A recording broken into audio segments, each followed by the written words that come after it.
السلام علیکم listeners, please channel کو سبسکرائب کیجیے اور بیل آئیکن کو ضرور پریس کیجیے۔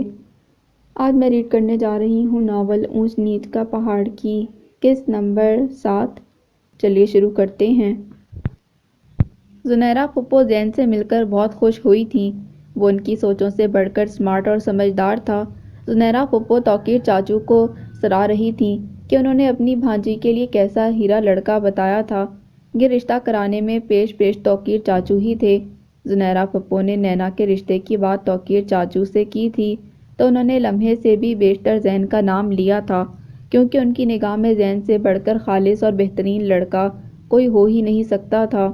زنیرہ پھپھو کو اٹلی میں زین کی تصاویر اور دیگر تفصیلات توقیر چاچو نے ہی فراہم کی تھیں۔ زین سوشل میڈیا پر ایکٹیو نہیں تھا اور جو اکاؤنٹ وہ استعمال کرتا تھا وہ آفیشیل تھا۔ دوسرے وہاں اس کی فیلڈ سے متعلق افراد ہی ایڈ تھے۔ عرصہ دراز سے وہ رشتہ داروں سے مخصوص فاصلہ قائم کر چکا تھا۔ سب اس سے متعلق اتنا ہی جانتے تھے جتنا مشہور تھا۔ اس کی تعلیمی قابلیت، زبان زد عام، جس کی وجہ سے وہ رشتہ داروں کی توجہ کا مرکز بننا شروع ہوا تھا، اس لیے وہ نینا کو یا نینا اسے سوشل میڈیا کے تھرو ہی نہیں جانتے تھے۔ ایسے میں یہ رشتہ زنیرہ پھپھو کے لیے ہاٹ کیک تھا، جبکہ اسے بتانے والا بھی ان کا بہترین خیرخواہ بھائی تھا۔ نینا کو بھی اس رشتے پر اعتراض نہیں تھا، کیونکہ وہ بھلے سے ایڈوانس ماحول کی پروردہ تھی، لیکن کچھ حدود و قیود کی قائل ضرور تھی، اور اپنی شادی سے متعلق فیصلے کا اختیار اس نے ماں کو دے رکھا تھا۔ اب جب کہ زنیرہ پھپھو کو زین پسند آیا تھا تو نینا کا آنا مزید ملتوی ہو گیا۔ زین بے حد خوش تھا اور خضر کو اس کی خوشی سانپ بن کر ڈس رہی تھی۔ زنیرہ پھپھو کی موجودگی میں اس کے بات بے بات کہہ کے اور چٹکلے چھوڑنا اسے انگاروں پر لوٹنے پر مجبور کر رہا تھا۔ وہ زین کو بتائے بنا جس مشن پر لگا ہوا تھا، اس کے مکمل ہونے کے انتظار میں تھا۔ سعدیہ نہیں جانتی تھی کہ وہ آج کل کس کام میں مصروف ہے۔ انہیں لگا تھا کہ وہ وقتی طور پر نینا کے لیے ضد کر رہا تھا، جس سے دستبردار ہو گیا ہے۔ اب آ کر خضر ماں کو بھی ایک خاص حد تک اپنے ارادوں کی خبر دیتا تھا۔ سعدیہ کے لیے یہی کافی تھا کہ وہ پرسکون ہے، لیکن انہیں بھی اندازہ نہیں تھا کہ وہ ہر بار کی طرح اس بار بھی کریہا کھیل کھیل رہا تھا۔ زین کا آج سارا دن بے حد مصروفیت بھرا تھا۔ یونی میں سالانہ فیسٹیولز کا آغاز ہونے والا تھا اور وہ منتظمین میں شامل تھا۔ اسوہ بھی اس کی ٹیم کا حصہ تھی۔ آف ٹائم کے بعد بھی طلباء اور اساتذہ یونی میں رکتے تھے اور تیاریوں میں مشغول رہتے۔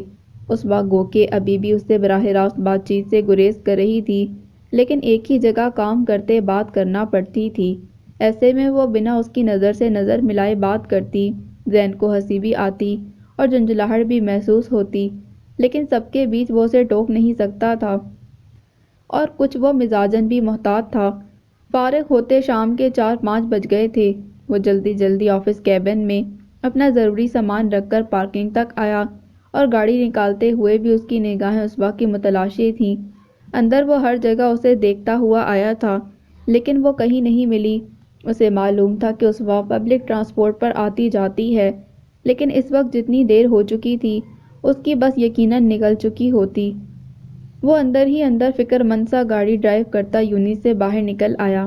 فٹ پاتھ کے ساتھ ڈرائیو کرتے وہ اسوہ کو تلاش کر رہا تھا، جب اچانک وہ اسے دکھائی دے گئی۔ زین کی جان میں جان آئی۔ ایک جانب شیڈ کے نیچے کھڑی وہ بس کے انتظار میں تھی۔ اس نے گاڑی کی سپیڈ بڑھائی اور اس کے بالکل سامنے جا کر روک دی۔ اسوہ بدک کر 2 قدم پیچھے ہوئی اور گاڑی کو غصے سے گھورا، پر اندر اسے بیٹھا دیکھ کر اس کے تنے تاثرات بحال ہو گئے۔ زین مسکرایا اور فرنٹ ڈور پورا کھول کر اسے ہاتھ کے اشارے سے بیٹھنے کا کہا۔ اسوہ نے بھی جواباً ہاتھ کے اشارے سے اسے تشریف لے جانے کا اشارہ کیا۔ زین نے تیوریاں چڑھا کر دوبارہ گردن سے بائیں جانب خالی سیٹ کی طرف اشارہ کیا۔ زین نے تیوریاں اسوہ نے جواب میں خالی نشست کو گھورا اور ابرو اچکا کر اسے "میں کیا کروں پھر" کا اشارہ دیا۔ زین نے ایک طویل سانس خارج کی اور ہارن پر ہارن رکھ دیا۔ اسوہ گھبرا گئی، لیکن ظاہر نہیں کیا۔ زین مسلسل ہارن دے رہا تھا۔ لوگ متوجہ ہونے لگے۔ اسوہ مخالف سمت میں چلنے لگی۔ زین نے ہارن کو ردم میں دینا شروع کیا۔ اسوہ غصے سے پلٹی اور چلتی ہوئی آ کر نشست پر بیٹھ گئی۔ اس نے ٹھاک کی زوردار آواز کے ساتھ دروازہ بند کیا تو زین نے دل پر ہاتھ رکھا۔ اپنی گاڑی کے معاملے میں وہ بڑا ٹچی سا تھا، پر سامنے اسوا تھی، کیا کہتا؟ اس نے چپ چاپ گاڑی سڑک پر ڈال دی۔ کچھ دیر مکمل خاموشی رہی۔ اسوا کا غصہ بھی ڈھل گیا۔ اسے اندر ہی اندر زین کے ساتھ ایک عجیب سے تحفظ کا احساس ہو رہا تھا۔ وہ بھی جانتی تھی کہ اس وقت اسے بس کے لیے بہت دیر انتظار کرنا پڑتا۔ زین نے گلا کھنکارا، مجھے تم بہت پسند ہو اسوا، تم سے شادی کرنا چاہتا ہوں، ابو راضی ہیں، امی بھی ہو جائیں گی، تمہاری میرے بارے میں کیا رائے ہے؟ بنا تمہید باندھے، بنا کوئی لگی لپٹی رکھے اس نے بم پھوڑ ڈالا تھا۔ اسوا کے ہاتھ پیر سنسنا اٹھے۔ یہ تو بالکل غیر متوقع تھا۔ وہ جانتی تھی کہ زین اس کے لیے کچھ الگ سوچتا ہے، مگر اتنے واضح انداز میں کہہ بھی ڈالے گا، اس کی امید نہیں تھی اسے۔ اسوا نے گھبراہٹ دور کرنے کے لیے بلا وجہ دوپٹہ سر پر درست کیا، پھر پہلو بدلا اور قمیص کا دامن گھٹنوں پر مزید کھینچ کر سامنے ونڈ اسکرین کے پار دیکھنے لگی۔ زین اس کی ہر حرکت بغور دیکھ رہا تھا۔ جب وہ کچھ پل باہر دیکھ چکی تو دوبارہ بولا، کچھ اور رہتا ہے تو سیٹ کر لو، ایسی کوئی جلدی نہیں، مجھے تسلی رکھو۔ اسوا نے اس کی جانب دیکھا تو وہ بے حد سنجیدہ دکھائی دیا، لیکن ہونٹوں کے کنارے پر کہیں مسکراہٹ چھپی تھی۔ اس نے ہمت جمع کر کے جواب دینے کی صحیح کی، اور امی کیسے راضی ہوں گی؟ کہنا کچھ تھا، کہہ کچھ ڈالا۔ یہ تو سیدھا سیدھا ہاں کہنے کے بعد کرنے والی بات تھی۔ اسوا نے زبان دانتوں میں دی اور اپنی عقل پر ماتم کیا۔ زین پہلی بار دل کھول کر ہنسا، یعنی اسے کوئی اعتراض نہیں تھا۔ وہ بشاش لہجے میں گویا ہوا، تم راضی ہو گئی نا، امی بھی ہو جائیں گی۔ اسوا نے کچھ کہنے کے لیے فوری منہ کھولا، لیکن زین نے پہلے ہی کہہ دیا، اب یہ نہ کہنا کہ تم راضی نہیں، تم راضی ہو اسوا، جی جان سے راضی ہو، جیسے میں راضی ہوں، جی جان سے راضی ہوں، تمہیں اپنی زندگی میں شامل کرنا چاہتا ہوں، تمہارے ساتھ ایک خوشگوار سفر شروع کرنا چاہتا ہوں۔ اسوا نے مزید بیکار گفتگو کو تول دینا مناسب نہیں سمجھا، کھل کر مسکرائی اور اس بات میں سر ہلا دیا۔ زین بے حد خوش تھا۔ اسوا نے اس کے چمکتے چہرے کی جانب دیکھا اور پھر گود میں رکھے اپنے دونوں ہاتھوں کو دیکھتی ہوئی بولی، زین، مجھے اس تعلق کو بندھن میں باندھنے سے پہلے اپنے حوالے سے بہت سی باتیں کلیئر کرنی ہیں، اس کے بعد جو تم مناسب سمجھو وہ کرنا، لیکن یہ ضروری ہے کہ ہم ایک دوسرے کی فیملی بیک گراؤنڈ کا پتہ ہو۔ زین نے چنبے سے موڑ کاٹا اور استفہامیہ نظروں سے اسوا کو دیکھتا رہا، یہاں تک کہ اسوا کے منہ سے نکلا، میں اپنے اسٹیپ فادر کے گھر رہتی تھی، لیکن اب میں اپنے ماموں کے ساتھ رہتی ہوں، اور میری امی کو منانا تمہاری امی کو منانے سے زیادہ مشکل ثابت ہو سکتا ہے، اسوا نے سہولت سے کہا، لیکن زین شردر رہ گیا۔ یہ کوئی انہونی بات نہیں تھی، لیکن اچانک ضرور تھی۔ زین نے گمان نہیں کیا تھا کہ اسوا بروکن فیملی سے ہے، کیونکہ وہ بے حد کمپوز شخصیت کی مالک تھی۔ زین نے ہونٹ سکوڑے اور کندھے اچکاتے بولا، یہ بھی مارکا صحیح، ایک میرے گھر کا، ایک تمہارے گھر کا، ہو جائے گا کچھ نہ کچھ۔ اس کے ایسے کہنے سے اسوا یکدم ہلکی پھلکی ہو گئی۔ زین نے جواباً میٹھی نگاہوں سے اسے دیکھا۔ باہر موسم کی خنکی دلوں میں نئے اور اچھوتے جذبات کو گرما رہی تھی۔ ایک نیا سال، ایک نئی ابتدا۔ نینا پاکستان پہنچ چکی تھی۔ گھر میں منگنی کی تیاریاں زور و شور سے شروع تھیں۔ سعدیہ بھی مکمل خوشی اور رضامندی سے ساری خریداری کرنے میں مصروف تھی۔ راوی بظاہر چین ہی چین لکھ رہا تھا، پر در حقیقت ایک امتحان زین کا منتظر تھا۔ اکبر صاحب اور زین کی سوچوں کے عین مطابق خضر بالکل خاموشی دھار چکا تھا، جو بہت بڑے ہنگامے کا پیش خیمہ تھی۔ زین برملا نینا کے لیے توصیفی کلمات کہتا تو خضر ایک کمینی سی مسکراہٹ لیے اسے دیکھتا اور نگاہ پھیر لیتا۔ اکبر صاحب اور زین کو یقین تھا کہ منگنی کے دن سے پہلے ہی خضر اس رشتے کے خلاف ڈٹ کر کھڑا ہو جائے گا، اور جب سعدیہ کو معلوم ہوگا کہ ان کا لاڈلا نینا کے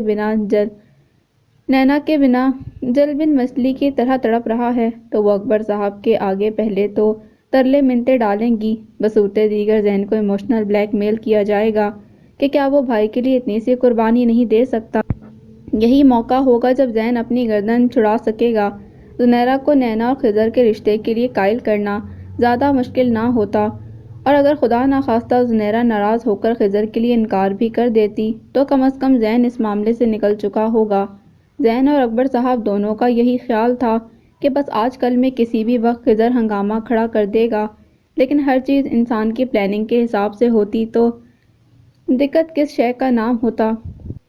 تیسرا دن تھا اور زنیرہ پھپھو نے آنا تو دور کال تک نہ کی۔ سعدیہ کا خیال تھا کہ خریداری وغیرہ کی مصروفیت کے باعث آ نہیں پا رہی ہوں گی، لیکن تیسرے دن کو شام کو زنیرہ پھپھو توقیر چاچو کے ساتھ بے حد غصے میں گھر آئیں اور رشتے سے صاف صاف انکار کر دیا۔ میری نینا کو زین جیسا جیون ساتھی نہیں چاہیے بھائی، جو کردار کا اس قدر ہلکا ہو۔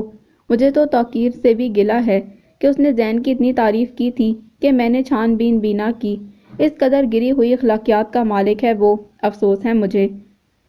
اکبر صاحب اور سعدیہ ششدر رہ گئے۔ توقیر چاچو الگ شرمندہ سے نگاہیں چرا رہے تھے۔ وہ تو زین پر اندھا یقین کرتے تھے، لیکن زنیرہ پھپھو کو قائل کرنا اب ناممکن تھا کیونکہ ان کے پاس تمام ثبوت تھے۔ زنیرہ، میرے بیٹے پر ایسے بے بنیاد الزامات لگانے کی وجہ جان سکتا ہوں؟ اکبر صاحب کا لہجہ سرد تھا۔ وہ معاملے کی سنگینی کو کچھ سے کافی زیادہ سمجھ گئے تھے۔ میرے پاس زین کی کرتوتوں کے ثبوت ہیں بھائی، وہ تو اللہ بھلا کرے خضر کا، اس نے بروقت نینا کو تباہ ہونے سے بچا لیا۔ میرا بھتیجا ہے زین، میں اس کی دشمن نہیں۔ میں نے بہت چاؤ سے اپنی بیٹی دینی چاہی تھی، لیکن اس نے جانے مجھ سے کس وقت کا بدلہ لیا ہے۔ اکبر صاحب نے شاکی نگاہوں سے بہن اور چھوٹے بھائی کو دیکھا۔ توقیر چاچو کے چہرے پر شرمندگی اور دکھ کے آثار تھے۔ بڑے بھائی کی نگاہوں کا مفہوم سمجھ کر ٹھہرے لہجے میں بولے، میں تو سمجھا کر ہار گیا بھائی جان۔ آپا کے پاس کچھ ایسی تصاویر ہیں جس میں زین نہ جانے کن کن لڑکیوں کے ساتھ نازیبا حالت میں موجود ہے۔ میں تو قسم کھانے کو تیار ہوں کہ وہ تصویریں اصلی نہیں۔ کیسی کیسی ٹیکنالوجیز آ گئی ہیں، کچھ کا کچھ بنا کے دنیا کو پاگل بنایا جا رہا ہے، اور یہ چند تصویروں کے لیے اتنے ہیرا لڑکے کو ٹھکرا رہی ہیں۔ یہ سب خضر کا کیا دھرا ہے۔ خبردار توقیر، اس سارے تماشے میں پہلی بار سعدیہ کی آواز بلند ہوئی۔ اکبر صاحب نے استہزائیہ بیوی کو دیکھ کر سر مارا، جس کو دیکھو میرے خضر کے پیچھے پڑا رہتا ہے، ہر غلط کام اسی کے ماتھے کیوں منڈ دیا جاتا ہے؟ زین بھی میری اولاد ہے اور میں جانتی ہوں دودھ کا دھلا نہیں۔ میرے خضر نے اپنی پھوپھی سے بھلائی ہی کی ہے نا، کل کو جو نینا کو معلوم ہوتا کچھ اور وہ گھر خراب کر لیتی، تب کیا کر لیتے ہم سب؟ زین سے تو میں بعد میں پوچھوں گی، آخر وہ جاب کے نام پر کیا گلچھڑے اڑاتا ہے۔ تم فکر نہ کرو زنیرہ، سعدیہ تقریر کرنے کے بعد نن کو دلاسا دینا نہ بھولی۔ زنیرہ نے ٹشو سے آنکھیں پوچھیں اور بھابھی کے بازو پر اپنا ہاتھ رکھتے ہوئے بولی، میرے لیے تو بھابھی جیسا زین ہے ویسا خضر۔ میری بچی کو خضر بہت بھایا ہے، وہ تو کہتی ہے ماما کتنا اچھا ہو گیا جو خضر مجھے وقت پر مل گیا۔ وہ اتنا نائس اور ویل ایجوکیٹڈ ہے کہ مجھے اس پر پراؤڈ فیل ہوتا ہے۔ سب سے بڑی بات کہ کبھی کسی لڑکی سے دوستی نہیں کی، کبھی کسی الٹی سیدھی عادت میں نہیں پڑا۔ میں آپ دونوں سے گزارش کرتی ہوں کہ میری بیٹی کے لیے خضر مجھے دے دیجیے۔ اس بات پر توقیر چاچو کا طنزیہ ہنکار بھرا تو سعدیہ بھی پہلو بدل کر رہ گئیں۔ خضر کے اتنے افیئرز تھے اور وہ کیسی عادات میں مبتلا تھا، ان سے بہتر کون جان سکتا تھا؟ کتنے وقت سے خضر رابطے میں ہے نینا کے ساتھ آپا؟ توقیر چاچو نے کچھ سوچتے ہوئے پوچھا۔ مجھے صحیح سے نہیں پتا، لیکن مجھے لگتا ہے کہ نینا کی اور خضر کی دوستی میرے پاکستان آنے کے بعد ہوئی ہے، ورنہ مجھے معلوم ہوتا۔ نینا مجھ سے کچھ نہیں چھپاتی۔ تو آپا آپ کو سمجھ نہیں آ رہا کہ یہ سب خضر کی چالاکی ہے؟ وہ کبھی بھی زین کی خوشی برداشت نہیں کر پایا۔ اس بار وہ فوری شور نہیں مچا سکا کیونکہ آپ نے رشتہ ہی زین کا مانگا تھا اور نینا چیز نہیں جس کو وہ لڑ جھگڑ کر حاصل کر لیتا۔ اس لیے اس نے یہ چال چلی کہ وہ خاموشی سے نینا کے ساتھ رابطے میں آ گیا اور اسے زین کی الٹی سیدھی تصاویر دکھا کر قائل کر لیا، تاکہ زین آپ کی نظروں میں بھی گر جائے اور آپ اپنے منہ سے خود خضر کا رشتہ بھی مانگ لیں، ورنہ زین کو میں بہت اچھی طرح جانتا ہوں، اس کی خوبیوں کا اندازہ آپ کر ہی نہیں سکتی۔ توقیر چاچو نے 2 منٹ میں سارا تجزیہ نکال کر سامنے رکھ ڈالا۔ وہ تو خضر کی رگ رگ سے تب کے واقف تھے جب اکبر صاحب خود اسی کے گن گاتے تھے اور زین انہیں بچپن ہی سے بے حد پسند تھا۔ اس رشتے کی خوشی انہیں ذاتی طور پر بے حد تھی۔ زنیرہ کے چہرے پر تذبذب کے آثار دیکھ کر سعدیہ دوبارہ میدان میں اتر آئیں وہ سمجھ گئی تھی کہ خضر ایک بار پھر اپنی منوانے کے لیے مچل چکا ہے اور اب انہیں ان کی خاطر سٹینڈ لینا ہی لینا تھا۔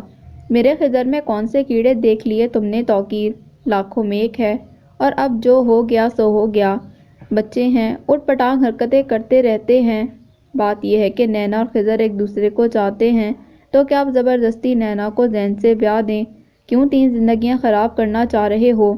دیور کو سنانے کے بعد انہوں نے اپنا رخ نند کی جانب کیا۔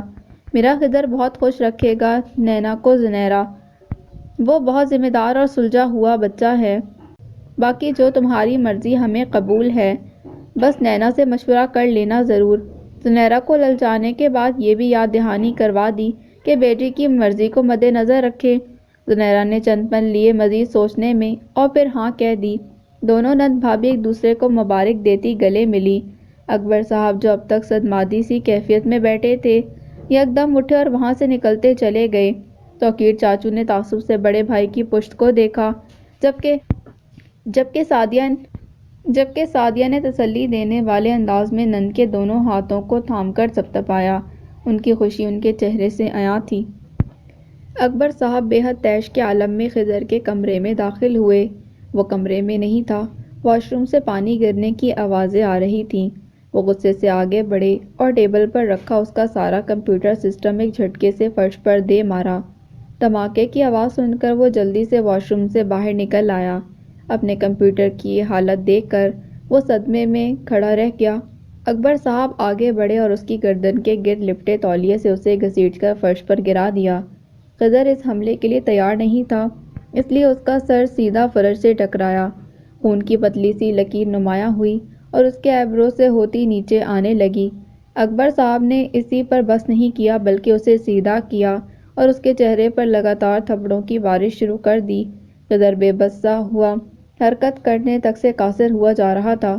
کیا دشمنی ہے تمہیں زین سے؟ کیا آج بتا ہی دو مجھے۔ اکبر صاحب نے اسے زوردار تھپڑ مارتے پوچھا۔ اس کی آنکھیں خون رنگ ہو رہی تھیں۔ خضر نے ان کے دونوں ہاتھوں کو سختی سے تھام کر پرے کرنا چاہا تو وہ اسے جھٹکا دیتے غرائے۔ بد لحاظی کرنا چاہ رہے ہو؟ ہاں کرو باپ سے بھی کرو، اور تم نے کیا بھی کیا ہے ساری عمر؟ لحاظ تو میں نے کیا تمہارا ہمیشہ، لیکن اب جو تم نے بدنامی زین کو لگائی ہے، اس کا ازالہ تم ہی کرو گے۔ خضر سارا معاملہ سمجھ گیا۔ اس کے ہونٹوں پر بدترین چراتی مسکراہٹ ابھری اور اس کے بعد وہ پوری طاقت لگا کر باپ کے چنگل سے نکلتا پرے ہو کر کھڑا ہو گیا۔ اکبر صاحب نے اس کی حالت پر اسے استضاعیہ دیکھا تو وہ کندھے اچکاتا بولا، کیسا ازالہ؟ میں کیوں کرنے لگا؟ ازالہ تو زین سے کروایا ہے میں نے۔ اس نے جرأت بھی کیسے کی میرے حصے کی چیز پر نگاہ رکھنے کی؟ اوقات کیسے بھول گیا اپنی وہ؟ جو مجھے نہیں چاہیے ہو بس وہی لے سکتا ہے وہ، بس باقی سب کا اول حقدار میں ہوں۔ نینا کو میرے جیسے شخص کی بیوی بننا چاہیے، اور وہ میں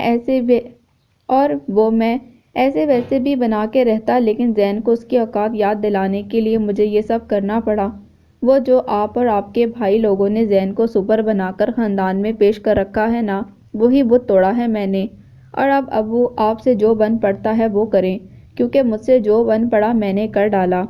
اکبر صاحب کو زندگی میں پہلی بار اپنے ہی بیٹے سے شدید نفرت محسوس ہوئی۔ اب تک انہیں اس پر افسوس ہوتا تھا، دکھ ہوتا تھا، لیکن آج انہیں اس سے گھن آ رہی تھی۔ ان کے کندھے یکدم ڈھیلے ہو گئے۔ وہ شکستہ لہجے میں گویا ہوئے، مجھے لگتا تھا کہ تم وقت کے ساتھ سدھر جاؤ گے، تمہارے اندر تبدیلی آ جائے گی، لیکن تم نہ سدھرے نہ بدلے، بلکہ تم اپنی اصلی فطرت پر اتر آئے۔ مجھے افسوس ہے کہ تم میری اولاد ہو، کاش تم میرے بیٹے نہ ہوتے، کاش میرے پاس صرف ایک ہی بیٹا ہوتا اور وہ زین ہوتا۔ وہ کہتے ساتھ ہی اس کے کمرے سے نکلتے چلے گئے۔ خضر نے گردن میں ڈالا تولیہ نکالا اور اس کا گولا بنا کر تیش سے سامنے دیوار پر دے مارا۔ اس کے نتنے پھولتے پچکتے اس کے غصے کے غماز تھے۔ وہ بند بھیجی مٹھیاں اپنی اسٹڈی ٹیبل پر رکھ کر خود کو ٹھنڈا کرنے لگا۔ اسے نہ اپنے کیے پر افسوس تھا، نہ باپ سے بدتمیزی پر شرمندگی۔ مجھے آپ کا بیٹا ہونے پر کون سا فخر ہے؟ ساری عمر کیا ہی کیا ہے آپ لوگوں نے میرے لیے؟ بس ایک بار میں نینا کے ساتھ اٹلی چلا جاؤں، پھر کہاں کے ماں باپ اور کون بہن بھائی، شکل تک دیکھنے کو ترسا دوں گا اپنی۔ جو لوگ جھکنا نہیں سیکھتے ان کو قدرت ریزہ ریزہ کر دیتی ہے۔ وقت کسی کا سگا نہیں ہوتا، وہ صرف سرپٹ بھاگنا جانتا ہے اور اپنی لپیٹ میں آئی ہر شے کو رگیت دیتا ہے۔ زین دل گرفتہ سا لان میں اکیلا بیٹھا تھا۔ سامنے چھوٹی سی ٹیبل پر لیپ ٹاپ کھلا پڑا تھا، لیکن وہ غائب دماغی سے اسکرین کو دیکھے جا رہا تھا۔ جو بھی ہوا تھا اس سے اسے دکھ اور اذیت پہنچی تھی۔ خضر پر غصہ اتنا نہیں تھا کیونکہ وہ اسی طرز کے طریقہ واردات کا بچپن سے عادی تھا۔ دکھ اس بات کا تھا کہ امی نے یقین ہی نہیں کیا تھا کہ خضر نے اس کے کردار پر دھبا لگانے کے لیے ایسی قریحہ حرکت کی ہے، بلکہ انہوں نے کچھ بھی سوچے بنا خضر اور نینا کا رشتہ طے کر دیا تھا۔ اسے کوئی اعتراض نہیں تھا، وہ تو چاہتا تھا کہ نینا سے خضر کی شادی ہو، لیکن اس طور ہرگز نہیں کہ اس کی نیک نامی کو جھٹکا لگا دے۔ ابو نے 2 دن سے خود کو کمرے میں تقریباً بند کر رکھا تھا۔ وہ سوائے زویا کے کسی سے بات نہیں کر رہے تھے۔ زین کو ابو کے بھول پن پر پیار آتا تھا۔ انہیں لگتا تھا کہ اس طرح سے امی اور خضر کو شرمندہ کر سکتے ہیں، لیکن وہ ہر بار ناکام ہی رہتے تھے۔ افسوس تو اسے یہ تھا کہ امی ایک بار بھی زین کو دلاسا دینے اس کے پاس نہیں آئی تھیں، بلکہ الٹا ناشتے کی میز پر اسی کے لتے لیے تھے کہ وہ نہ ایسی حرکتوں میں ملوث ہوتا، نہ خاندان میں بدنامی ہوتی۔ اور وہ اپنی ماں کا یہ انداز دیکھ کر ایک بار پھر حیران رہ گیا تھا۔ بچپن سے اب تک بارہا ایسا ہوتا آیا تھا، لیکن وہ کیوں اب تک عادی نہیں ہو سکا تھا، یہ بات اسے سمجھ نہیں آتی تھی۔ شاید ماں اور اولاد کا رشتہ واحد ایسا رشتہ ہے جس میں اعتبار اور بھروسہ کوکھ میں بچے کے ساتھ ہی پنپتا ہے۔ وہ اعتبار جو بچے کو اپنی ماں کی محبت پر ہوتا ہے، اور وہ بھروسہ جو ماں کو اپنی اولاد کی وفاداری پر ہوتا ہے۔ لیکن زین کو لگتا تھا کہ ان کے بیچ کا اعتبار اور بھروسہ اس کے ساتھ جنم ہی نہیں لے سکا، وہ ہمیشہ ان سے محروم رہا تھا۔ وہ لاشعوری طور پر امی کا منتظر رہا تھا کہ وہ آئیں گی اور اسے تسلی دیں گی، اسے کہیں گی کہ انہیں اس پر اعتبار ہے، وہ جھوٹا نہیں ہے۔ لیکن ایسا نہیں تھا۔ وہ اتنے جوش سے ان کی منگنی کی تیاری نہیں کر رہی تھیں جتنی خوشی اب ان کے چہرے سے پھوٹ رہی تھی۔ زین نے ایک جھٹکے سے لیپ ٹاپ بند کیا اور جیب سے سیل فون نکالا، اسے ہونٹوں سے ٹکائے کچھ پل سوچتا رہا، پھر اس نے اسوا کو کال ملا دی۔ بیل جا رہی تھی اور وہ اپنی جگہ سے کھڑا ہوتا، چابیاں جیب میں ٹٹولتا گاڑی کی جانب بڑھ گیا۔ میرا دل چاہ رہا ہے سب کچھ تہس نہس کر دوں۔ میں چیخ چیخ کر سب کو بتانا چاہتا ہوں کہ میں ایسا نہیں ہوں، لیکن میرے اندر سے ہمت جیسے نچڑ کر رہ گئی ہے۔ میں نے بہت محنت اور بے حد ریاضت کے بعد خود کو جوڑنا سیکھا تھا، اور آج ایک ضرب نے میرے پورے وجود میں دراریں ڈال دیے ہیں، شگاف کر دیے ہیں۔ میں تھوڑا تھوڑا پھر سے ٹوٹنے لگا ہوں اسوا۔ وہ بے اختیار سا اپنا ہر دکھ اسوا کو بتاتا چلا گیا۔ دریا کنارے چہل پہل ابھی بھی برقرار تھی۔ وہ دونوں قدرے پرسکون گوشے میں بہتے دریا سے کچھ فاصلے پر ٹھنڈی نم مٹی پر بیٹھے تھے۔ ماحول میں خنکی کی شدت تھی، لیکن اچھی لگ رہی تھی۔ اسوا پورے انہماک سے زین کو سن رہی تھی اور ساتھ اپنے بیگ کی فرنٹ پاکٹ میں ہاتھ ڈالتی جاتی اور اس میں سے ایک ایک کاجو نکال کر کھا رہی تھی۔ ہر 2 منٹ بعد وہ جیسے ہی زین بولنے میں وقفہ لیتا، ایک کاجو اس کی طرف بڑھا دیتی، جسے وہ تھام کر مٹھی میں دبا لیتا۔ ایسے کرتے کرتے اس کی مٹھی میں 8-10 کاجو تو بند ہو ہی چکے تھے۔ زین کو مکمل سننے کے بعد اس نے پاکٹ میں ہاتھ ڈال کر کاجو نکالنا چاہا تو وہ اب خالی محسوس ہوئی۔ زین اب اسے خوف سے دیکھ رہا تھا، اسے لگ رہا تھا وہ بیکار میں اتنی دیر سے بک بک کر رہا ہے۔ اس وقت جب ڈٹولنے سے باز نہیں آئی تو زین نے اس کا ہاتھ پکڑا اور اپنی مٹھی میں بند کاجو اس کی ہتھیلی پر منتقل کر دیے۔ لو کرو کچر کچر، میں تو اتنی دیر سے جھک ہی مار رہا ہوں۔ مجھے افسوس ہو رہا ہے کہ میں بلا وجہ اپنی پرسنل باتیں کہتا چلا گیا، جبکہ تمہارا دھیان تو سارا منہ چلانے پر تھا۔ وہ ناراض سا اٹھنے کے لیے پر تولنے لگا۔ اسما نے اپنے بیگ کے دباؤ سے اسے واپس جگہ پر دھکا سا دیا۔ وہ شاکی نگاہوں سے اسے دیکھ کر منہ پھیر گیا۔ ناراض کیوں ہو رہے ہو؟ میں نے تمہیں اپنی زندگی کا وہ واحد اصول سمجھایا ہے جس پر کاربند رہ کر میں نے 10 سال گزار دیے۔ اسوا مسکراہٹ دباتے ہوئے بولی تو زین نے حیرت سے اسے دیکھا۔ کیا مطلب؟ کیسا اصول؟ اس نے سوال کیا۔ جب سب آپ کی راہ میں روڑے اٹکانے پر کمر کس لیں تو آپ بھی اپنا مقصد حاصل کرنے میں اسی شدت سے مصروف ہو جاؤ۔